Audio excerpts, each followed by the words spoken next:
علاقہ تھانے کی سرپرستی میں گیس بم کا کاروبار کھلے عام جاری۔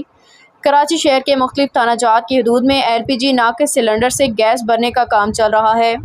جبکہ سپریم کورٹ کے آرڈر کے باوجود گھریلو صارفین LPG سلنڈر استعمال کرنے والے دکانوں کو شہر سے باہر رکھا جائے تاکہ کسی بھی ناخوشگوار واقعہ سے شہر سمیت علاقے کو بچایا جا سکے۔ مگر دوسری جانب شہر قائد کے تمام تھانہ جات کی حدود میں اور پولیس کی سرپرستی میں جگہ جگہ گیس بم کا کاروبار کھلے عام شروع کروا دیا گیا۔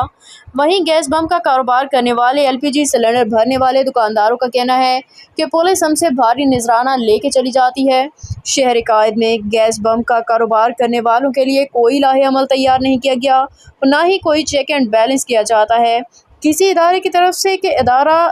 کر ناقص سلنڈروں کو چیک کیا جائے۔ شہر قائد میں رہنے والی عوام کا وزیر اعلیٰ سندھ سید مراد علی شاہ، IG سندھ غلام نبی میمن سمیت ایڈیشنل IG کراچی جاوید عالم اوٹھو صاحب کی ساتھ ساتھ تمام ڈسٹرکٹ DIG SSP سے گزارش ہے کراچی شہر میں LPG کے نام پہ گیس بم کا کاروبار کل عام جگہ جگہ پل رہا ہے، جسے شہر اندر کے بادی سے ہٹا کے متبادل جگہ دی جائے تاکہ شہر کراچی میں ناخوشگوار واقعہ سے بچا جا سکے۔